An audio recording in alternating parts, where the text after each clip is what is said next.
Hello, everyone. Welcome to the Newsbrowse News broadcast.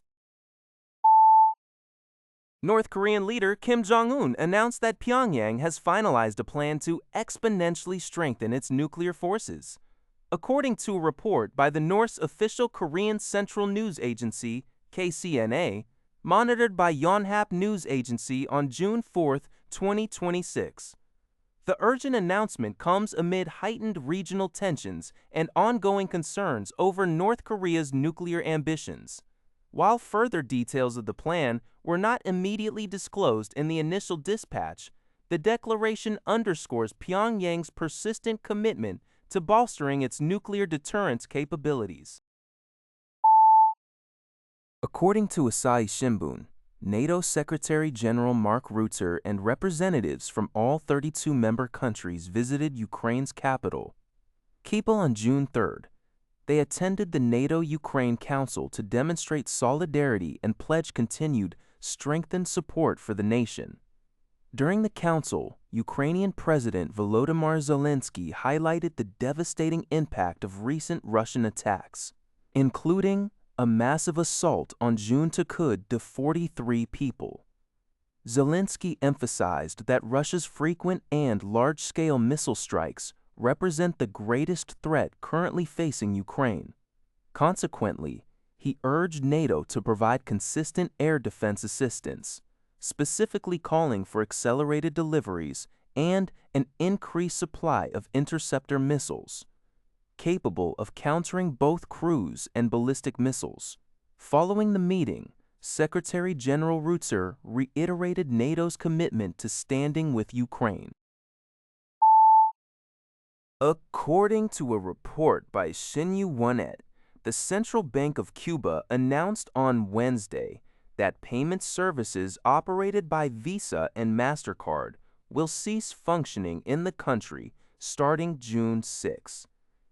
This disruption comes after a foreign bank announced it would discontinue its commercial relationship with Fincemex S.A., a Cuban financial and remittance firm that processes these international transactions. The Central Bank of Cuba stated that the suspension is directly related to Executive Order 14404, signed by U.S. President Donald Trump, which it described as part of Washington's ongoing efforts to pressure and economically restrict the Cuban people.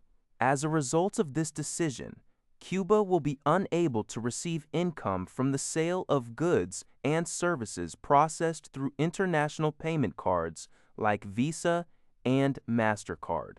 However, the central bank noted that other payment methods for foreign currency transactions remain available, including cash, national prepaid cards, and other international cards such as Mir and UnionPay.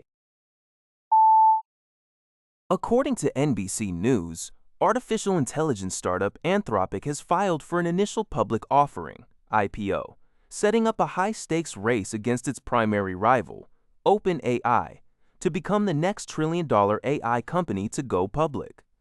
The confidential filing with the Securities and Exchange Commission, SEC, comes much earlier than expected, as both firms were originally anticipated to begin trading in the fall. Anthropic recently announced a fresh valuation of $965 billion after raising $65 billion in new funding.